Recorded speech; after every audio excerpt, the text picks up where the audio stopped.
अमरावती में आदिवासी विद्यार्थियों ने सरकारी छात्रावास की परेशानियों को लेकर एक बड़ा आंदोलन किया, जिसमें विद्यार्थियों ने छात्रावास की समस्याओं के समाधान के लिए धारनी स्थित आदिवासी प्रकल्प कार्यालय की ओर पदमार्च शुरू किया।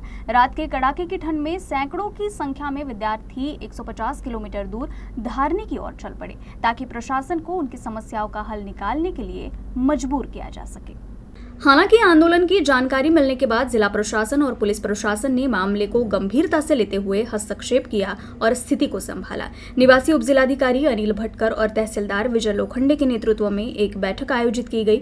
बैठक में प्रशासन ने विद्यार्थियों की समस्याओं को गंभीरता से लिया और उन्हें समाधान का आश्वासन दिया। इस बैठक के बाद विद्यार्थियों ने अपना आंदोलन वापस ले लिया, लेकिन इस आंदोलन के दौरान विद्यार्थियों को कड़ाके की ठंड में पैदल चलने के कारण बहुत कठिनाई भी हुई, जिसके बाद अब ये सवाल उठ रहा है कि आदिवासी विद्यार्थियों को अपनी समस्या को लेकर इतना बड़ा फैसला क्यों लेना पड़ा। उम्मीद है कि प्रशासन विद्यार्थियों की समस्या का जल्द समाधान करेगी। आदिवासी विद्यार्थी आहेत जे काल ज्यांनी लॉंग मार्च काढला, काल ते ATC ऑफिसला गेले, तिथं समाधान न झाल्यामुळे त्यांनी धारणीकडे PO ऑफिसला जाण्याचा निर्णय घेतला। परंतु काल इथे वलगावला त्यांना थांबवण्यात आलं आणि आज त्यांच्यासोबत चर्चा केली। त्यांच्या ॲडमिशनचा विषय होता की हॉस्टेलला वसतिगृहात बऱ्याच दिवसापासून ॲडमिशन प्रलंबित होत्या, परंतु कालच आदिवासी विभागाने 138 विद्यार्थ्यांची ॲडमिशन रात्रभरात ह्या करून घेतलेल्या आहेत। त्यामुळे आता ॲडमिशनचा विषय जवळपास निकाली निघाला।